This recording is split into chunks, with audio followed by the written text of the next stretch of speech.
हाँ जी, अकाउंट्स को हम कंटिन्यू कर रहे हैं। ठीक है, अकाउंट का जो टॉपिक वैसे जो यूजीसी नेट का सिलेबस है वो तो हम लोगों ने फिनिश कर दिया। ठीक है, ये कुछ बेसिक्स से हमारे टॉपिक होते हैं जो सब जगह काम आएंगे। वैसे ये पंजाब पीजीटी में है, ठीक है, तो हमारे यूजीसी वालों के भी काम आ जाएंगे। ठीक है, आज का जो हमारा टॉपिक है वो है सोर्स डॉक्यूमेंट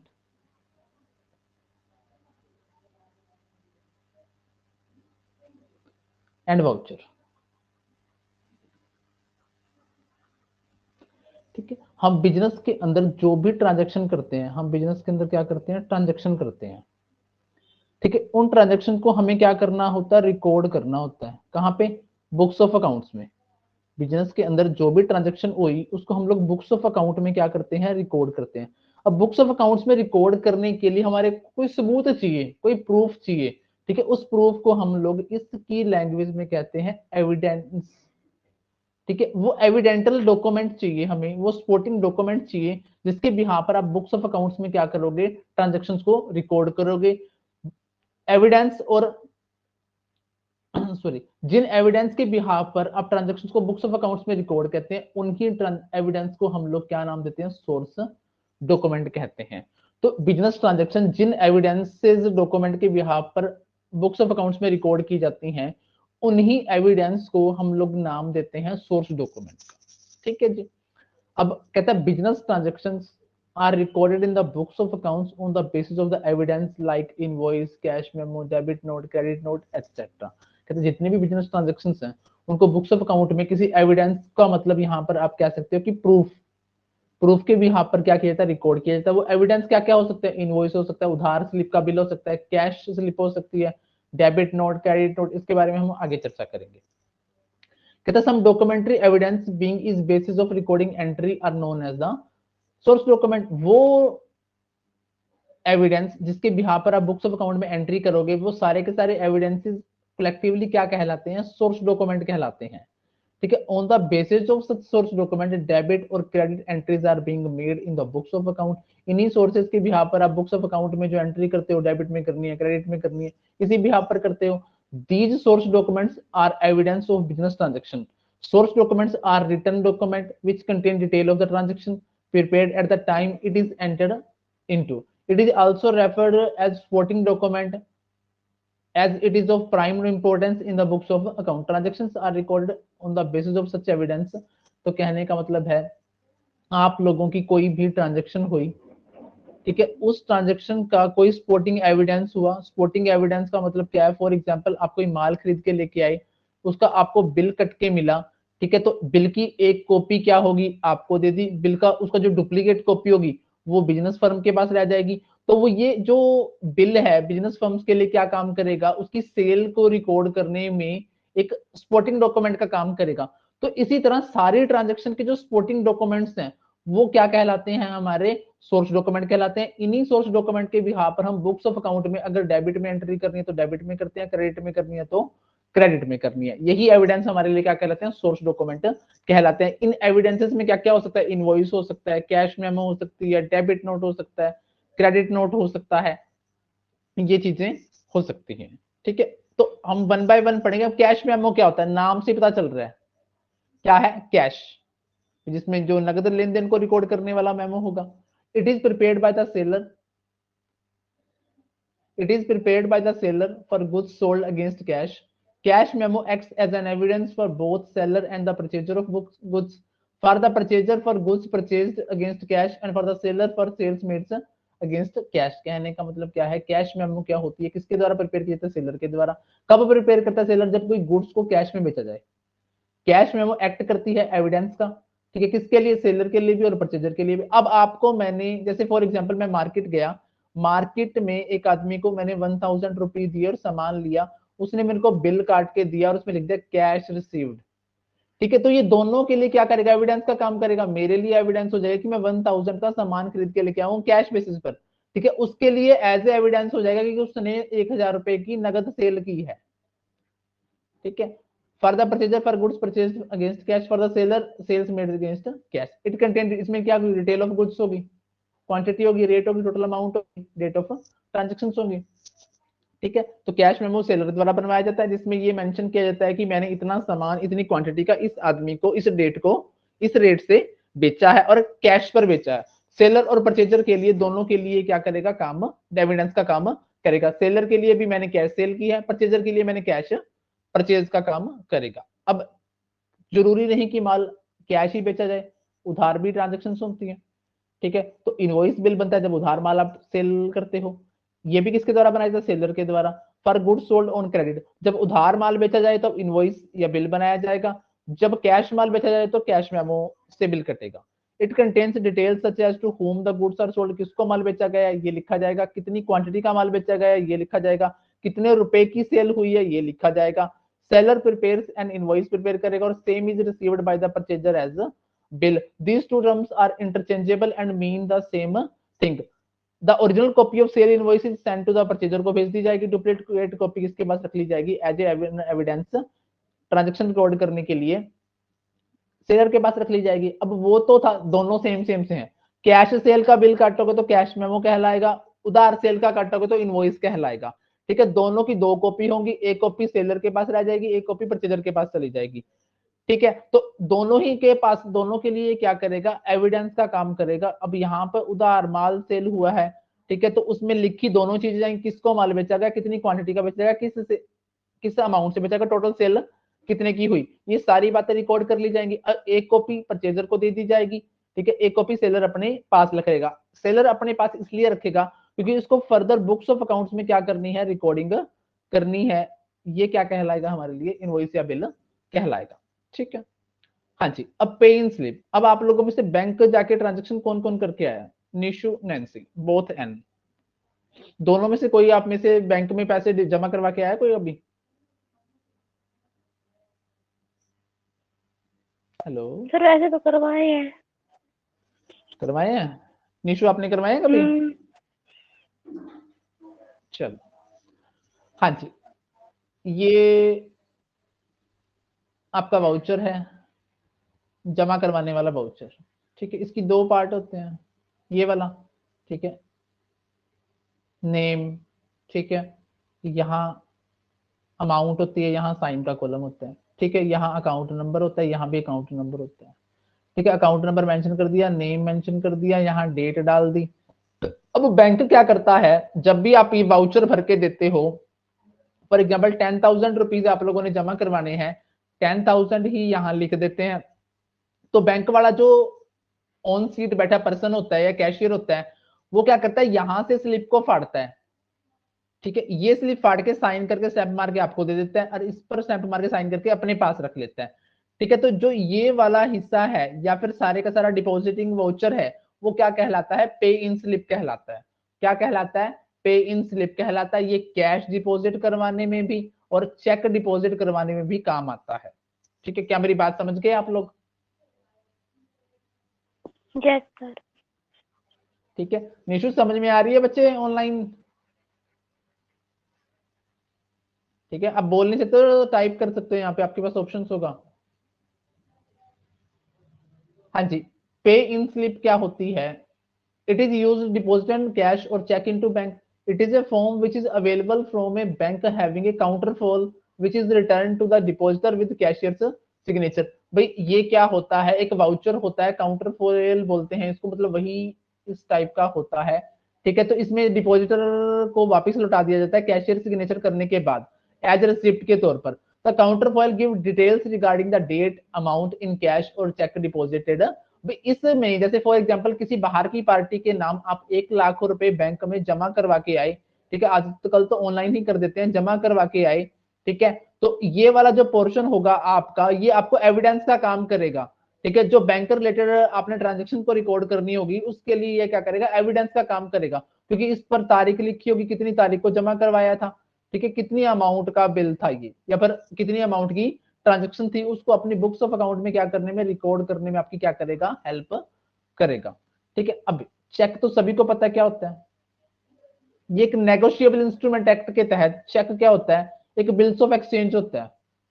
ठीक है, बिल्स ऑफ एक्सचेंज में आपको पता ही है कितनी पार्टी होती है, ड्रॉअर, ड्रॉई, पे, 3 पार्टी होती है। ये आदमी क्या करता है, बिल लिखता है, ठीक है। बिल राइट करने का काम कौन करता है, ड्रॉवर करता है। उसके ऊपर साइन करके एक्सेप्ट करने का काम कौन करता है, ड्रॉवर करता है, ठीक है। तो लिखने का काम ड्रॉवर करेगा, तो ड्रॉवर कौन कौन हो सकता है, ठीक है। ड्रॉवर आपका क्रेडिटर हो सकता है जिसने आपसे पैसे लेने हैं, ड्रॉवर आपका सेलर हो सकता है जिसने आपको माल उधार माल बेचा है। अब ड्रॉई कौन हो जाएगा, ठीक है। ड्रॉई किसको कहेंगे, ड्रॉई परचेजर हो सकता है जिसने आपसे माल खरीदा है। ड्रॉई आपका डेटर हो सकता है, ठीक है। तो बिल्स ऑफ एक्सचेंज क्या होता है, एक रिटन डॉक्यूमेंट होता है जिसमें सेलर के द्वारा लिखा जाता है, इसमें बायर एक्सेप्ट करता है कि मैं इतने टाइम बाद आपके पैसे पर्टिकुलर डेट को पर्टिकुलर इंटरेस्ट के साथ अमाउंट के साथ लौटा दूंगा, और अपने साइन नीचे कर देता है। उसकी एक्सेप्टेंस होती है इसमें ड्रॉई की, ठीक है। तो अब पेई कौन होगा, पेई वो आदमी होगा जो ड्रोवर भी हो सकता है, या ड्रोवर की तरफ से किसी को ऑथराइज किया गया हो क्या करने के लिए, पैसे प्राप्त करने के लिए। पेई बैंक भी हो सकता है, कोई थर्ड पार्टी भी हो सकती है, और ड्रोवर खुद भी हो सकता है, ठीक है। तो ये ट्रायंगल क्या बन जाती है, बिल्स ऑफ एक्सचेंज बनाती है।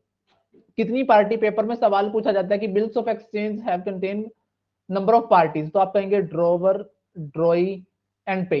जो पेई होता है वो ड्रोवर खुद भी पेई हो सकता है, जो पेई है वो बैंक भी हो सकता है। पेई का मतलब यहां पर देने वाला नहीं है, यहां पर पैसे प्राप्त करने वाला है।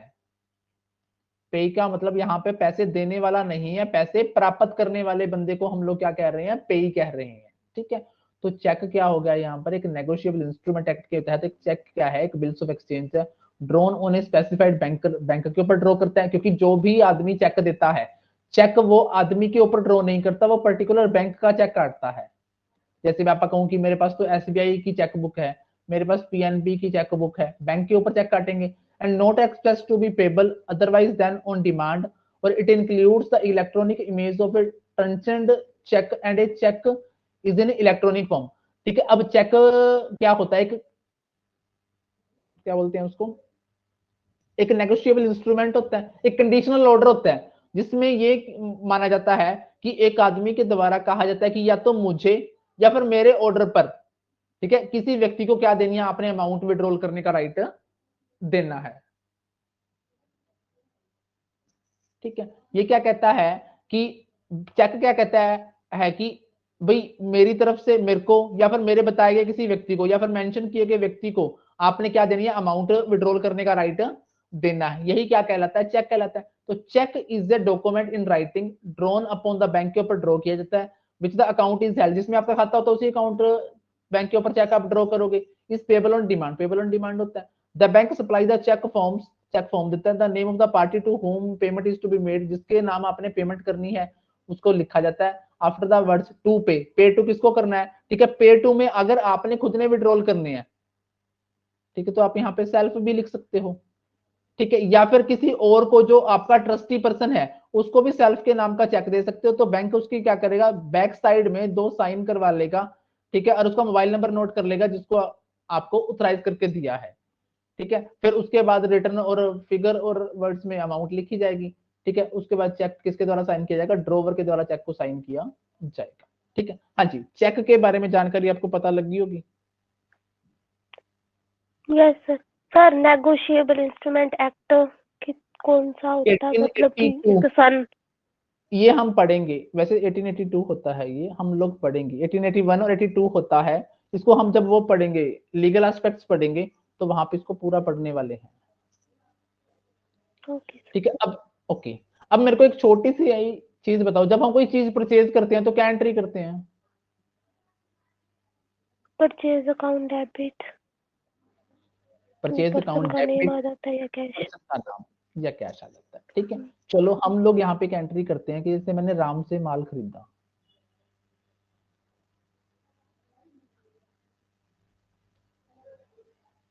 ठीक है, मैंने राम से माल खरीदा, ठीक है। तो मैंने राम के अकाउंट को क्या किया बच्चे, यहाँ पे आपको होगी जी क्रेडिट, क्रेडिट। ठीक है। जब मैं माल राम को वापिस करूंगा, जब मैं माल राम को वापिस करूंगा तो क्या एंट्री करूंगा, Ram debit to purchase return. Purchase return करूंगा। अब कहने का मतलब क्या है, जो आदमी माल खरीदता है अगर उसके द्वारा माल वापस किया जाता है, ठीक है, तो उसके द्वारा क्या किया जाता है, कौन सा नोट बनाया जाता है, डेबिट नोट बनाया जाता है। ठीक है भाई, आपने माल खरीदा था, जब माल खरीदा था तो जिससे माल खरीदा था उसका खाता क्रेडिट किया था, ठीक है, अब माल वापस कर रहे हो तो आप उसका खाता अब क्या कर रहे हो, डेबिट कर रहे हो, तो आप कौन सा नोट प्रिपेयर करोगे, डेबिट नोट प्रिपेयर करोगे। A debit note is made out evidence that a debit was made to the account of the party named in the debit note। तो डेबिट नोट क्या कहता है कि भैया ये आपको एविडेंस का काम करता है कि उस खाते का, उस बंदे का नाम आपने डेबिट करना है जिसका नाम आपने डेबिट नोट में मेंशन किया है। It is the evidence that a debit has been made to the account of the party named in the debit note with details of the reason for such debit. भी debit करने का reason क्या है, ठीक है, debit करने का reason ये हो सकता है कि माल अकॉर्डिंग टू एक्सपेक्टेशंस नहीं था या फिर डिफेक्टेड निकला, वो रीजन हो सकता है। The effect of A debit note is that the indebtedness of the supplier is reduced. ठीक है, जो सप्लायर की इंडेप्टनेस होती है, कर्जा होता है, वो कम हो जाता है। ठीक है, if the account is already, अगर सेटल कर दिया तो goods can be purchased further without payment. अब हो सकता है कि अकाउंट वो पहले ही सेटल हो गया, अकाउंट वो किसी तरह अपने पहले ही सेटल हो गया था। जैसे फॉर एग्जांपल मैं कहूं कि आज अपन ने माल खरीदा, देखो 31 मार्च आने वाली है, ठीक है, आजकल आपको पता है कि जीएसटी का फंडा होता है, ठीक है, तो उसने क्या कहा, आपने, आपके सेलर ने आपसे क्या कहा, कहता है यार अब तो मैं ना जीएसटी की एंट्रियां कर चुका हूं, जीएसटी की एंट्रियों में मैं कटिंग तो कर नहीं सकता, ठीक है, तो इस करके मैं तेरा जो ये डेबिट नोट है अगले साल सेटल करूंगा। ठीक है, तो यहां पर अगले साल आपा को बिना पैसे दिए क्या हो जाएगा, इतने रुपए का, जितने रुपए का डेबिट नोट होगा उतने रुपए का माल मिल जाएगा। ठीक है, हाँ जी, तो आपको पता चला डेबिट नोट कौन बनाएगा, डेबिट नोट बनाएगा परचेजर। ये उसके लिए एविडेंस का काम करेगा कि उस व्यक्ति के खाते को क्या करना है, डेबिट करना है, जिसके नाम डेबिट नोट इशू किया गया है। ठीक है, हाँ जी, क्लियर है बात यहां तक? Yes sir. चलो जी, आगे की बात, अब क्रेडिट नोट कौन बनाएगा, अगर डेबिट नोट परचेजर बनाएगा तो क्रेडिट नोट कौन बनाएगा, सेलर बनाएगा। अब क्रेडिट सेल करने की एंट्री बता दो मेरे को, मैं कहूं Ram to sale, Ram account debit to sales, आपने सेल कर दी। अब राम अपने को माल वापस कर रहा है, राम आपको माल वापस करेगा तो आप क्या कहेंगे, sale return account debit to Ram. अब राम का खाता आप क्या कर रहे हो, पहले जब माल बेचा था तो डेबिट किया था, अब राम के खाते को आप क्या कर रहे हो, क्रेडिट कर रहे हो। ठीक है, तो क्रेडिट नोट बनाने का काम कौन करता है, सेलर करता है। A credit note is made out evidencing that the credit has been granted to a debtor। Debtor को क्रेडिट करना है, ठीक है। If the customer return the goods previously invoice, जो माल पहले बेचा गया था, अगर कस्टमर वो माल वापस करता है तो आप उसकी एवज में कौन सा डॉक्यूमेंट प्रिपेयर करते हो, उसके अकाउंट को क्रेडिट करने के लिए क्रेडिट नोट। और the customer is allowed further discount, a credit note is issued. और ये उस केस में भी होता है, हो सकता है कि आप कस्टमर को फर्दर डिस्काउंट अलाउड कर रहे हो। अगर फर्दर डिस्काउंट अलाउड कर रहे हो, फॉर एग्जाम्पल आपने 10,000 रुपए का माल किसी से खरीदा, ठीक है, आपने मार्केट में आके पता किया कि यार 10,000 का तो नहीं है, माल ही सारा 8500 रुपए का है। ठीक है, आपने उसको फोन लगाया, वो कहते चल कोई बात नहीं मैडम, ठीक है, ज्यादा से ज्यादा हमारा तो 9,000 का पड़ा हुआ है, हम आपको 9 का लगा देंगे, आपको मार्केट में से सस्ता मिल रहा है। ठीक है, परंतु अब आप हमसे खरीद चुके हो, ठीक है, मैं 9,000 से कम आप दे नहीं सकते। ठीक है, आपको चल कोई बात नहीं, और कौन बार बार वापिस करेगा, नया खरीदेगा। ठीक है, तो आपको 1,000 रुपए की डिस्काउंट मिल गई, तो इतने पैसे आपके नाम वो क्या कर देगा, क्रेडिट कर देगा। इतने पैसे आपके नाम वो क्या कर देगा, क्रेडिट कर देगा। आप कहोगे जी, अगला कहता कोई बात नहीं, 1,000 रुपए का सामान अगली बार और ले जाना, आप कहोगे जी मेरे को नहीं याद रहना, ठीक है, मेरे को तो क्रेडिट नोट बना के तैयार करके दे दो, ठीक है, जिसको मैं कॉपी में अपने पास रख लूंगा और ये मेरे पास एज ए प्रूफ काम कर जाएगा। जब मेरे को जरूरत होगी नेक्स्ट टाइम, तो मैं अगले बिल में क्या करवा लूंगा, एडजस्ट करवा लूंगा। ठीक है, तो कस्टमर को जब एक्स्ट्रा डिस्काउंट भी अलाउड कीजिए तब भी क्रेडिट नोट इशू किया जाता है। इफेक्ट क्या होगा इससे, the amount of the customers indebtedness, अब कस्टमर का जो कर्जा है वो कम हो जाएगा। इट इज, अगर अकाउंट सेटल होगा तो आगे क्या हो जाएगा, value of credit being further made, उसको क्रेडिट अगली बार दे दिया जाएगा। ठीक है, अब रिसिप्ट क्या होती है, रिसिप्ट का मतलब होता है प्राप्ति।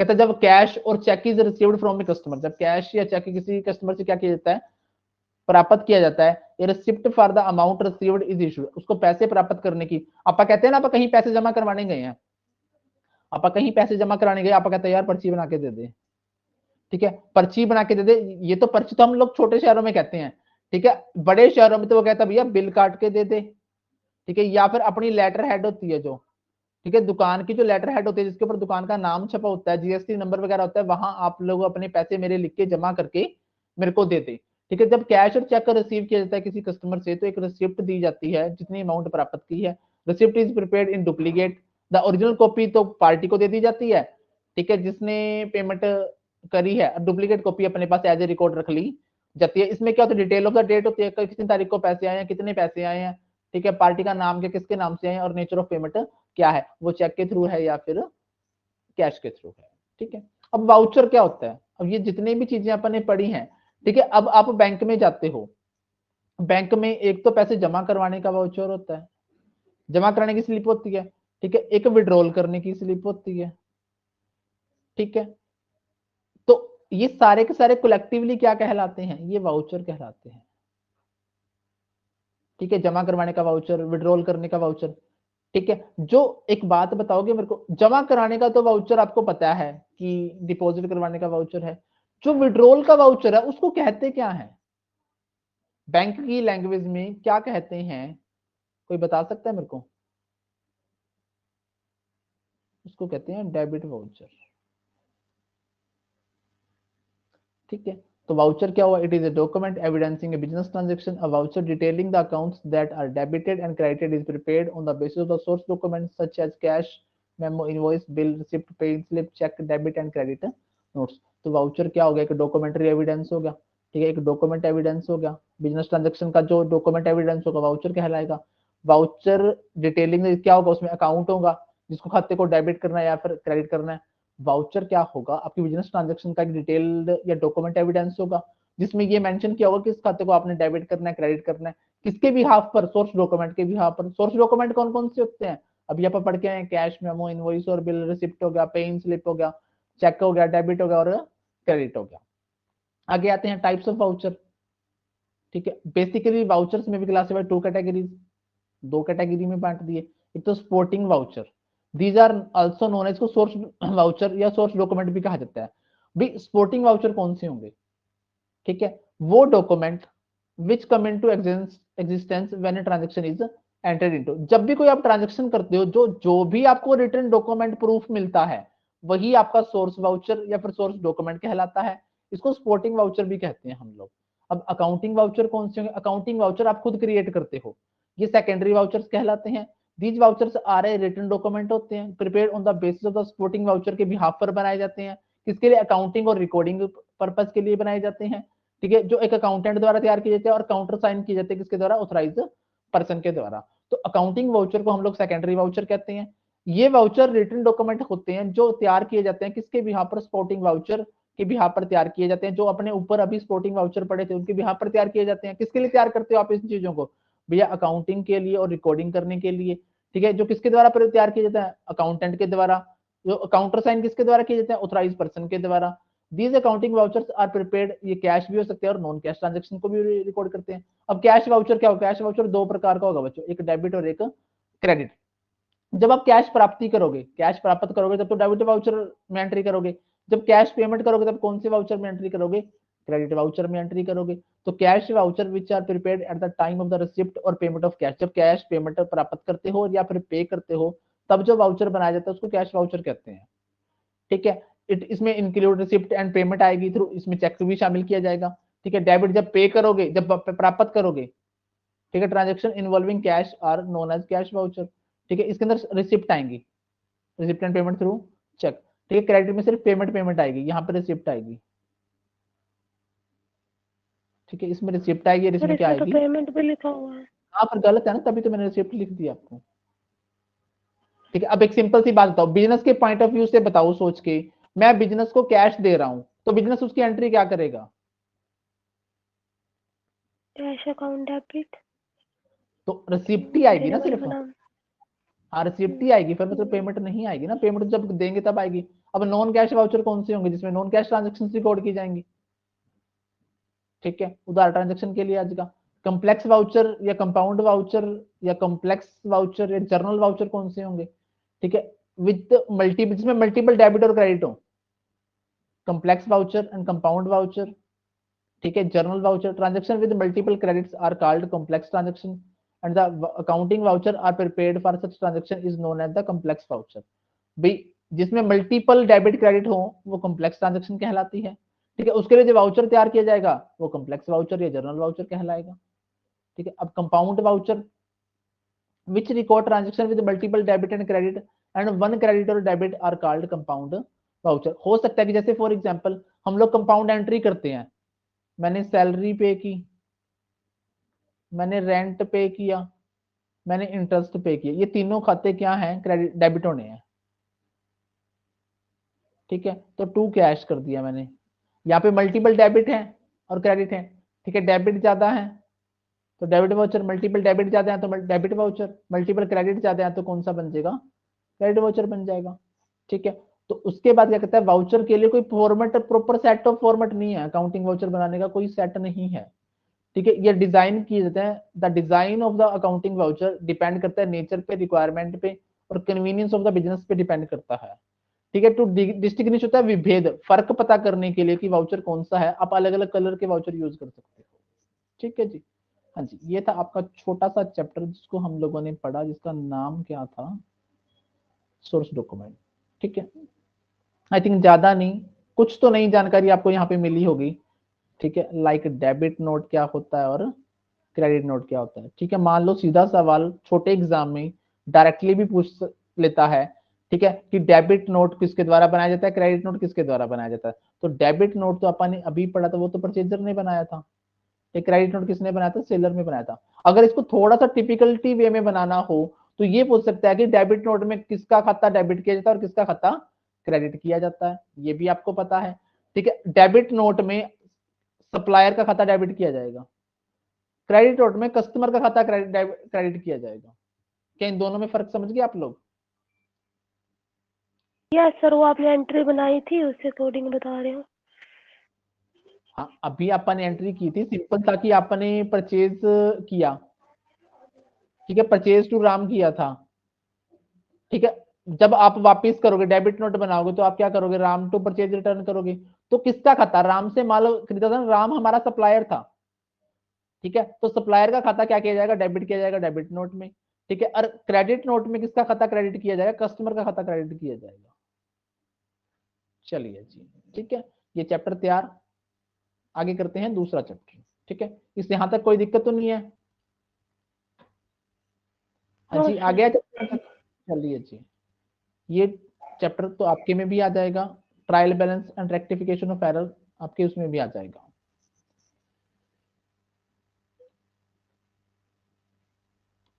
निशु अब बता बच्चे, साइज ऑफ स्क्रीन परफेक्ट है?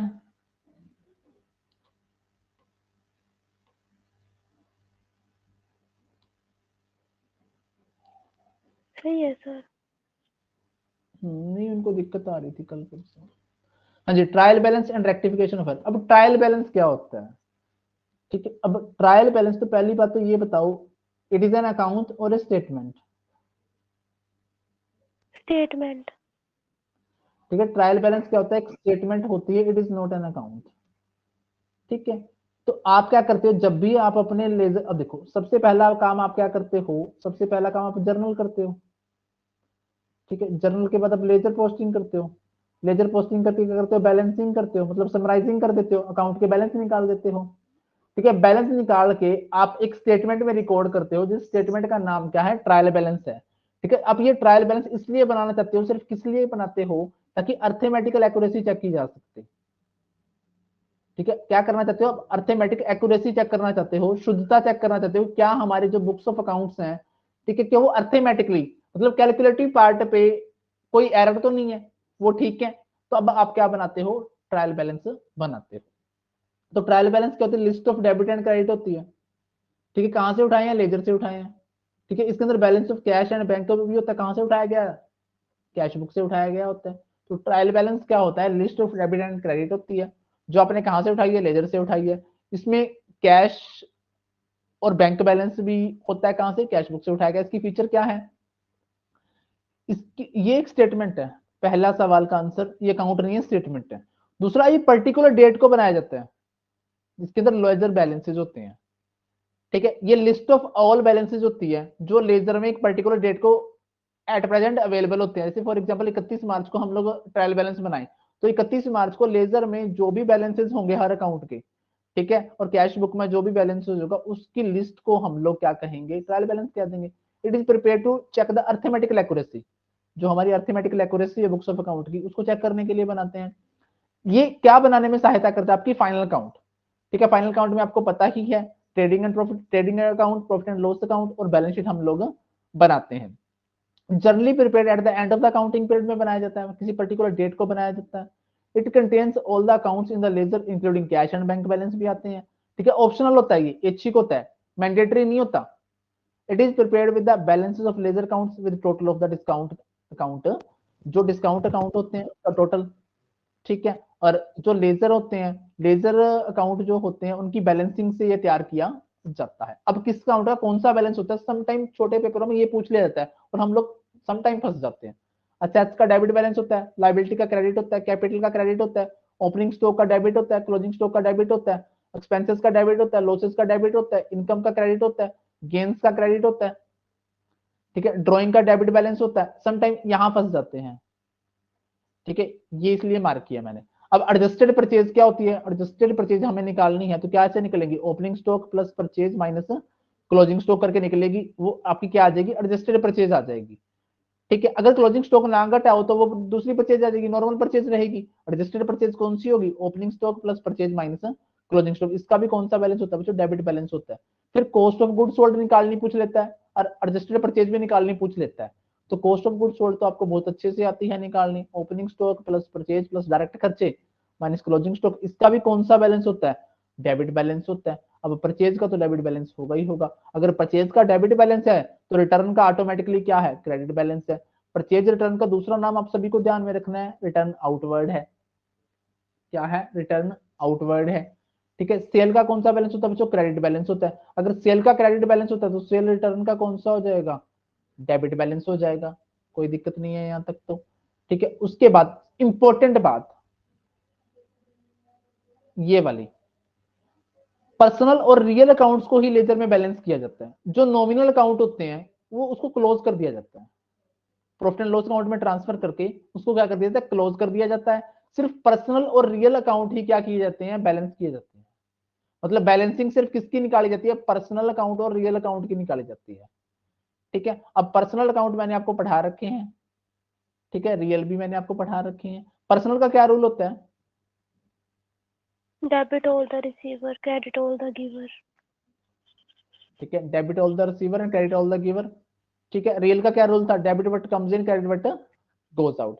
ठीक है, इस नियम वाले जो अकाउंट्स होते हैं, ठीक है, ये तीन टाइप के बता रखे हैं, नेचुरल पर्सनल, आर्टिफिशियल और रिप्रेजेंटेटिव। ठीक है, जो नेचुरल पर्सनल है उसमें तो क्या आते हैं, नॉर्मल लोग आते हैं, हम लोग आते हैं। ठीक है, राम श्याम मोहन निशु नैन्सी एटसेट्रा। ठीक है, आर्टिफिशियल में क्या आते हैं, जो जैसे इसमें बैंक अकाउंट आ जाएगा, ठीक है, एसबीआई खाता आ जाएगा, कंपनी का खाता आ जाएगा। रिप्रेजेंटेटिव में वो आते हैं जो किसी को रिप्रेजेंट करते हैं, जिन शब्दों के आगे कोई प्रीफिक्स या सफिक्स लग जाता है, प्रीफिक्स या सफिक्स लाइक आउटस्टैंडिंग, प्रीपेड, ठीक है, रिसीव्ड इन एडवांस। ये सारे के सारे कौन से खाते होते हैं, हमारे रिप्रेजेंटेटिव पर्सनल अकाउंट्स होते हैं। बहुत बार पेपर में सवाल पूछता है कि nature of the accounts of outstanding या फिर प्रीपेड और रिसीव्ड इन एडवांस की नेचर क्या होती है, तो आप लोग कहेंगे कि रिप्रेजेंटेटिव पर्सनल होती है, नॉर्मल पर्सनल नहीं होती, रिप्रेजेंटेटिव पर्सनल होती है। तो आगे क्या कहता है, डिस्काउंट अलाउड। हाँ जी सर, ट्रायल बैलेंस में नॉमिनल अकाउंट का बैलेंस नहीं चाहता फिर। ट्रायल बैलेंस में आपने सैलरी का बैलेंस कब देखा है, हाँ सर, वही तो, ये क्लोज होता है तो बैलेंस तो निकलता नहीं हाँ इसका। ये नहीं जाएगा। डिस्काउंट अलाउड एंड इसके बाद हम लोग फाइनल अकाउंट ही करेंगे chapter. Discount allowed and discount received in cash book और account are not balance. But जैसे ये देख, डिस्काउंट अलाउड और डिस्काउंट रिसीव क्या है, नॉमिनल नेचर के होते हैं। ठीक है, इनको टोटल नहीं, इनको टोटल किया जाता है, इनको बैलेंस नहीं किया जाता। ठीक है, ये हमारा ट्रायल बैलेंस का फॉर्मेट आ गया। ठीक है, नेम ऑफ द अकाउंट आ जाएगा, फिर डेबिट बैलेंस और क्रेडिट बैलेंस आप सभी को पता ही है। ठीक है, ये क्या होने चाहिए, दोनों टैली होने चाहिए। इसका टैली होने का लॉजिक क्या है, क्योंकि हम लोग जो भी जर्नल एंट्री करते हैं, ठीक है, उसके दो साइड में एंट्री करते हैं, एक डेबिट में एक क्रेडिट में, ये दोनों की दोनों जगह सेम अमाउंट अपने मेंशन किए होते, इस वजह से इनका डेबिट और क्रेडिट का टोटल क्या होना चाहिए, इक्वल आना चाहिए।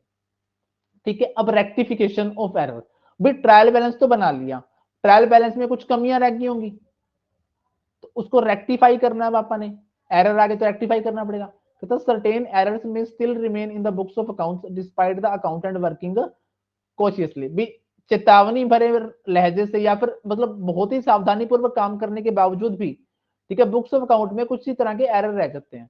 दीज एरर में रिलेट टू ये नॉन रिकॉर्डिंग ऑफ ट्रांजेक्शन हो सकते हैं इन द ओरिजिनल एंट्री, भी आपने एंट्री ही नहीं करी, ये वाला एरर हो सकता है, इनकरेक्ट पोस्टिंग हो सकती है, रॉन्ग टोटलिंग हो सकती है, error in the preparation trial balance बनाने में भी एरर हो सकता है। तो इस प्रकार के आपके एरर हो सकते हैं। एक बार error once committed should be rectified before the final accounts of the business are prepared, भी एक बार एरर हो गया, उसको आप लोगों ने फाइनल अकाउंट्स प्रिपेयर करने से पहले क्या करना है, रेक्टिफाई करना है, सुधार करना है।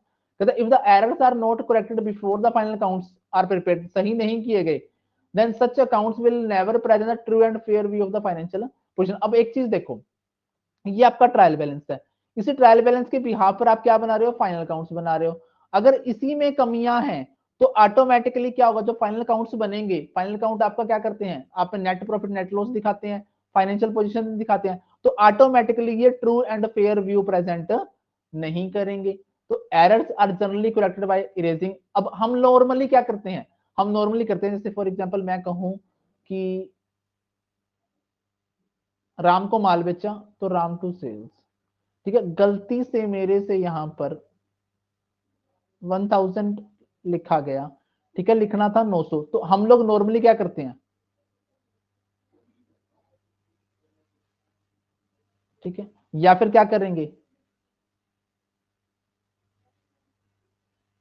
या फिर हम लोग क्या करेंगे, 900 रुपए 900 रुपए, कहता हम मोस्टली इरेज करके या फिर ओवरराइट के करते हैं, परंतु अकाउंटिंग में ये करेक्शन एरर्स नॉट एक्सेप्टेबल होते हैं, क्योंकि इससे ऑथेंटिसिटी घटती है, जहां भी आपको वो कटिंग दिखेगी ना, ठीक है, या फिर ओवर राइटिंग दिखेगी, वहां से आपकी ऑथेंटिसिटी क्या हो जाएगी, कम लगनी शुरू हो जाएगी, इसमें कम से कोई ना कोई फ्रॉड जरूर मिलेगा। ठीक है, एक सेकंड होल्ड करना।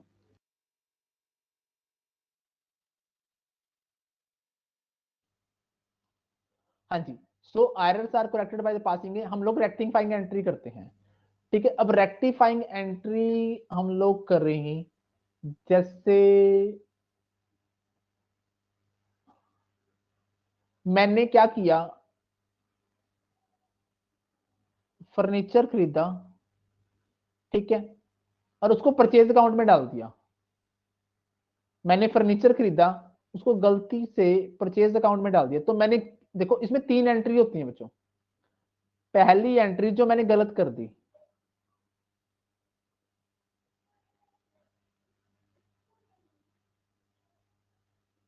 जो करेक्ट एंट्री होनी चाहिए थी, सेकंड, फर्नीचर टू कैश, अब गलती से किसको डेबिट कर दिया, इसको डेबिट कर दिया, तो मेरी रेक्टिफाइंग एंट्री क्या होगी, कोई बता सकता है। Furniture account debit to purchase. ठीक है, तो ये एंट्री है रॉन्ग, ये है राइट, इन दोनों को मिला के बनेगी रेक्टिफाइंग एंट्री। क्या एंट्री बनेगी, फर्नीचर को डेबिट करना है हमें, फर्नीचर अकाउंट डेबिट, परचेज गलती से डेबिट होगा तो उसको हम लोग क्या कर देंगे, क्रेडिट कर देंगे। इस तरीके से रेक्टिफाइंग एंट्री पास करते हुए हम लोग क्या करेंगे, ठीक करेंगे। तो क्या कहता है, errors are corrected by the passing a rectifying entry, all the errors can be divided दो कैटेगरी में बांट लिए, ठीक है, टू साइडेड एरर और वन साइडेड एरर। ठीक है, एरर को कर लिया टू साइडेड एरर और वन साइडेड एरर। ओमिशन का एरर, भूल गए तो दोनों साइड का एरर है। एरर ऑफ कमीशन, ठीक है, रॉन्ग सब्सिडरी में एंट्री कर दी। प्रिंसिपल का एरर हो सकता है, मिस पोस्टिंग या गलत पोस्टिंग का एरर हो सकता है। ठीक है, वन साइडेड में क्या था, पोस्टिंग इन द लेजर गलत कर दी, टोटल ऑफ सब्सिडरी बुक्स अपन ने गलत कर दिया, ठीक है, टोटलिंग ऑफ लेजर गलत कर दी। तो टू साइडेड एरर कौन कौन से होते हैं, error which are effect two accounts are called two sided error, जो दो काउंट को इफेक्ट करे वो कौन से हैं, टू साइडेड एरर है। ये एरर कौन कौन से, एरर ऑफ मिशन। अब एक चीज छोटी सी बताओ मेरे को, आप एंट्री करना भूल गए, ठीक है, इससे क्या होगा, दोनों ही साइड में आपने एंट्री नहीं करी, मान लो cash account debit to sale करना था, ना तो आपने कैश में एंट्री की, ना ही सेल में करी, तो आपका ट्रायल बैलेंस तो टैली हो जाएगा, परंतु फिर भी एरर रहेगा। उस एरर को भूल के एरर को हम लोग क्या कहेंगे, एरर ऑफ ओमिशन कहेंगे। कहता है when any transaction is totally और पार्शली, ये तो थोड़ी बहुत या फिर पूरी तरह से left being from recorded in the journal और सब्सिडरी बुक्स में लिखने से रह रहे, तो इस एरर को हम लोग एरर ऑफ ओमिशन का नाम देंगे। अब इसको करेक्ट कैसे किया जाएगा, एंट्री पास करके। जो एंट्री करी ही नहीं, आप भूल गए हो, उसकी एंट्री आप लोग कर देंगे। एंट्री पास करके आप लोग क्या कर देंगे, इस एरर को करेक्ट कर देंगे। कोई दिक्कत नहीं इस प्रकार के एरर में तो फाइंड आउट करने में। No sir. हाँ जी, नेक्स्ट है द ओनली वे, तो बताइए एंट्री करने के। ठीक है, एरर ऑफ कमीशन क्या होगा। अब ये कहता है if the entry is incorrectly recorded, गलत लिख दी, होली और partially, incorrectly posted, incorrect totalling, incorrect balancing, incorrect any forward, incorrect account. If an entry for a transaction is passed with less or excess amount, then it is called error of commission. ठीक है, जैसे 500 की entry करनी थी, 50 की कर दी, 50 की करनी थी, 500 की कर दी। ठीक है, अब आपसे पूछे कि अगर इनकरेक्टली रिकॉर्ड किया है या इनकरेक्टली पोस्ट कर दिया, टोटल गलत कर दिया, कम या ज्यादा की एंट्री कर दी, तो कौन सा एरर कहलाएगा, वो एरर ऑफ कमीशन कहलाएगा। ठीक है, अब एरर ऑफ प्रिंसिपल तो अभी ऊपर एग्जांपल देके समझा के आया हूं।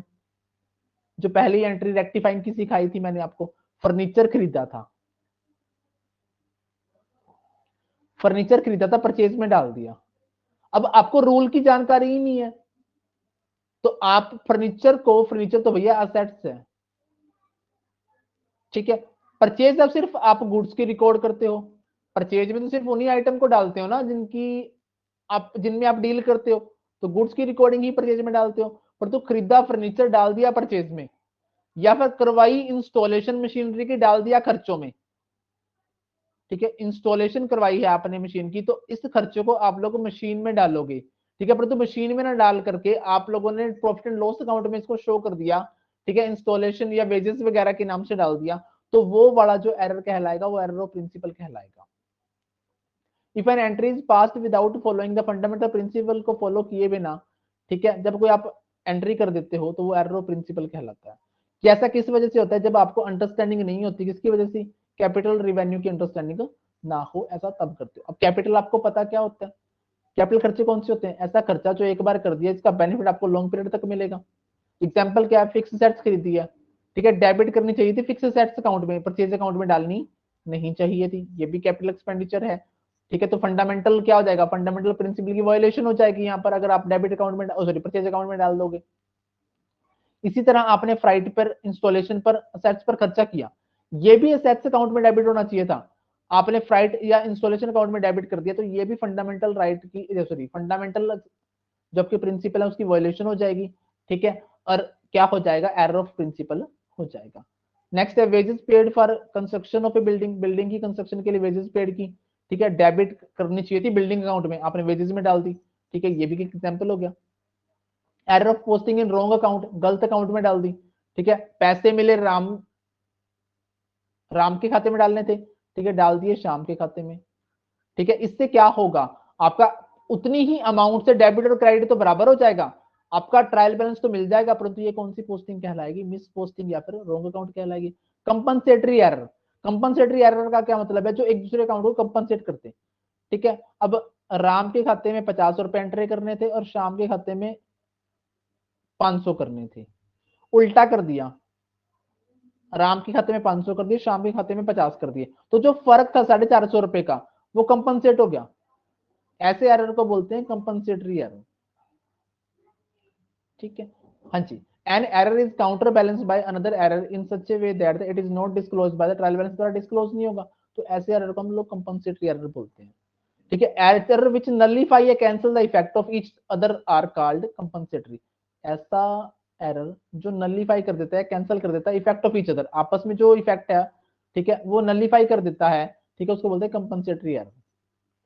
आगे error of entry in wrong subsidiary books में एंट्री कर दी, sometime a transaction is entered in wrong subsidiary book, for example entering the goods sold on credit, उधार माल बेचा आपने, उधार माल बेचा, तो बेचने की एंट्री कहां करनी चाहिए थी, सेल्स में करनी थी, कहाँ कर दी, परचेज बुक में कर दी, ठीक है, तो ये भी क्या होगा, रॉन्ग एरर हो जाएगा। अब वन साइडेड एरर कौन से होंगे, जो एक अकाउंट को इफेक्ट करेंगे, are revealed by the trial balance at is done doesn't, ये टैली नहीं होते।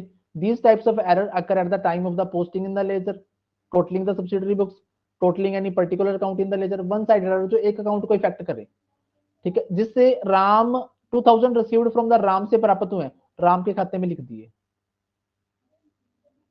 ठीक है, इन द डेबिट साइड। अब रिसीव्ड फ्रॉम राम है भैया, रिसीव्ड फ्रॉम राम है तो एंट्री क्या होनी चाहिए थी, ठीक है, वो राम का खाता ही आपने क्या कर दिया, डेबिट कर दिया। परचेज बुक का टोटल ओवरकास्ट ज्यादा कर दिया 100 रुपए से, 700 रुपए सोहन को पे किए, ठीक है, और टोटल उसके खाते में कितने डाल दिए, 70 रुपए डाल दिए, डेबिट कर दिए वो भी। सर अब रेक्टिफाई कैसे करेंगे, अकाउंट बना के करेंगे, एंट्री पास करके तो होएगा नहीं क्या, सस्पेंस अकाउंट से? सस्पेंस अकाउंट लाएगा ना, कि अभी आएगा, नीचे आएगा। हाँ जी, rectifying of one side error by opening suspense account, ठीक है। अब आप इनको रेक्टिफाई कैसे करोगे, सस्पेंस अकाउंट बनाकर करोगे। अब आपके पेपर में सवाल पूछता है, एक अकाउंट को इफेक्ट करने वाले एरर, दो अकाउंट को, ठीक है, totalling error, error of posting, wrong carry forward, wrong balancing, omission भूल गए, ये तो है एक अकाउंट वाले, ठीक है। आगे है डबल वाले, ओमिशन, ये ओमिशन यहाँ पे गलत आएगा, यहाँ पे ओमिशन तो दो अकाउंट को इफेक्ट करेगा, एक अकाउंट को अगर छोड़ दिया तो एक अकाउंट को इफेक्ट कर देगा। Posting in wrong account but correct side, गलत खाते में लिख देना परंतु करेक्ट साइड लिख देना, वो टू साइड वाला है। प्रिंसिपल को वायलेशन करने वाला भी टू साइड वाला है। अब कुछ एरर ऐसे होंगे जिसको ट्रायल बैलेंस डिस्क्लोज करेगा और किसी को डिस्क्लोज नहीं करेगा। अब डिस्क्लोज करने वाले और नॉट डिस्क्लोज करने वाले, जो डिस्क्लोज करने वाले हैं उनमें आता है रॉन्ग टोटलिंग ऑफ बुक, आपने बुक्स की जो टोटलिंग है वो गलत कर दी, ठीक है, रॉन्ग कास्टिंग, अंडर या ओवर कर दिया, पोस्टिंग ऑन रॉन्ग अकाउंट, गलत खाते में लिख दिया, पोस्टिंग ऑन रॉन्ग साइड लिख दिया, omission of an amount from one, एक लेजर में कर दी, जैसे cash account debit to Ram, cash में तो लिख दिया परंतु राम में लिखा ही नहीं। Omission of any balance of account in trial balance में कोई खाते का, एक खाते का बैलेंस लिखना भूल गए, ठीक है। अब जो इफेक्ट नहीं करते, जो इफेक्ट नहीं करते इसका खाते के ऊपर कोई फर्क नहीं पड़ता, ट्रायल बैलेंस आपका टैली यहाँ पे हो जाएगा। जैसे ओमिशन एंट्री करनी भूल गए, जर्नल और सब्सिडरी बुक्स में एंट्री नहीं करी, रॉन्ग अमाउंट लिख दी सब्सिडरी बुक्स में, अकाउंट तो टैली हो जाएंगे। Posting an amount on correct side but wrong account में लिख दिया, सही खाते, सॉरी सही साइड परंतु रॉन्ग खाते में, राम के खाते में लिखने थे श्याम के खाते में लिख दिए, करेक्ट सही है, सिर्फ बंदा बदला है परंतु अमाउंट वही रहेगी। ओमिशन एरर और कंपनसेटिंग एरर, ये वो एरर हैं जो डिस्क्लोज नहीं करते, एरर डिस्क्लोज नहीं करते या फिर इफेक्ट नहीं करते ट्रायल बैलेंस। वो सीधा सवाल यहां से आप लोगों से पूछता है, ये जो नीचे वाली शीट है यहां से आपसे सवाल पूछता है कि कौन कौन से एरर ट्रायल बैलेंस को इफेक्ट करते हैं और कौन से इफेक्ट नहीं करते, ठीक है। अब सस्पेंस अकाउंट क्या होता है, ये एक इमेजिनरी अकाउंट होता है, ठीक है, टेम्परेरी अकाउंट होता है जिसका difference in trial balance is placed and is wiped off when error located. जब ट्रायल बैलेंस ना टैली हो, उसमें डिफरेंस आ जाए, तब आप एक टेम्परेरी एक इमेजिनरी अकाउंट क्रिएट करते हैं जिसका नाम है सस्पेंस अकाउंट। जैसे जैसे एरर लोकेट होते जाते हैं और ट्रायल बैलेंस कम होता, सॉरी ये सस्पेंस अकाउंट कम होता चला जाता है। The balance of suspense account will be placed on the side of trial balance which is found short, जिस साइड कमी लगेगी, जैसे डेबिट है और क्रेडिट है, डेबिट साइड कम है तो सस्पेंस अकाउंट यहाँ लिखा जाएगा, क्रेडिट साइड कम है तो सस्पेंस अकाउंट यहाँ लिखा जाएगा। तो suspense account is open when balance of trial balance disagree, debit balance of suspense account is written on the asset side balance sheet while credit balance will appear liability side of the balance sheet।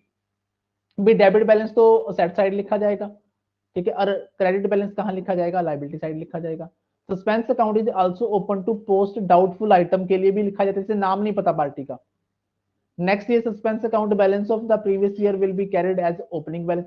मान लो इस साल आपका trial balance आपने बनाया, suspense account create किया था, वो सस्पेंस अकाउंट पूरा खत्म नहीं हुआ, वहां से कुछ एरर लोकेट नहीं हुए, तो अगले साल के लिए क्या बन जाएगा, ये ओपनिंग बैलेंस बन जाएगा। अगले साल के लिए क्या बन जाएगा, ये ओपनिंग बैलेंस बन जाएगा। तो एरर डिस्क्लोज करेंगे, नेक्स्ट ईयर ऐसे ही चलता जाएगा। कहते अगर सारे के सारे एरर लोकेट हो गए, सस्पेंस अकाउंट टैली हो गया, तो सस्पेंस अकाउंट ऑटोमेटिकली क्या हो जाएगा, खत्म हो जाएगा। अगर खत्म नहीं हुआ, एरर अभी भी बाकी रह गए, तो सेम एज बैलेंस चला आगे चला जाएगा। ठीक है, अगर डेबिट साइड ज्यादा है तो उसको क्रेडिट साइड लिखेंगे, क्रेडिट साइड ज्यादा है तो ये डेबिट साइड लिखेंगे। ठीक है, ट्रायल बैलेंस बना रहे हो आप, ठीक है, मान लो ये डेबिट साइड है, ये क्रेडिट साइड है, डेबिट कम है, डेबिट ज्यादा है। ठीक है, तो इसका टोटल ज्यादा है, मान लो इसका 1 लाख है, इसका 90,000 है, तो 10,000 सस्पेंस अकाउंट के आप यहां लिखोगे, सॉरी 10,000। ठीक है, अगर उल्टा होता, यहां 1 लाख होता, यहां 90,000 होता, तो यहां 10,000 पे लिखे जाते। ठीक है, अब अभी आपको मैंने बताया सवाल क्या बनेगा भी, अगर डेबिट बैलेंस है सस्पेंस अकाउंट का, सस्पेंस अकाउंट का डेबिट बैलेंस है, तो कहां लिखा जाएगा, ये बैलेंस शीट में कौन सी साइड लिखा जाएगा, असेट साइड लिखा जाएगा। अगर इसका क्रेडिट बैलेंस है तो बैलेंस शीट में किस साइड लिखा जाएगा, ये लायबिलिटी साइड लिखा जाएगा। ठीक है जी, ये था आपका ट्रायल बैलेंस और रेक्टिफिकेशन ऑफ एरर। ठीक है, हमने अच्छे से निपटा दिया, समझ में आया आपको? Yes sir. सर एक क्वेश्चन था सर, ये कैपिटल और रिवेन्यू के बीच में कौन सा प्रिंसिपल डिफरेंस करता है कि ये कैपिटल एक्सपेंडिचर, रिवेन्यू एक्सपेंडिचर ऐसे? ये एरर ऑफ प्रिंसिपल वाला, इसमें आपका प्रिंसिपल तो वो आएगा, गोइंग कंसर्न आएगा। हाँ सर, वही पूछ रही थी। प्रिंसिपल गोइंग कंसर्न आएगा। एरर कौन सा एरर होता है इसकी वजह से, वो एरर ऑफ प्रिंसिपल होता है। निशु समझ में आया बच्चे? चलिए जी, ठीक है नैन्सी, थोड़ी देर में मिलते हैं 7:05 तक नेक्स्ट क्लास में।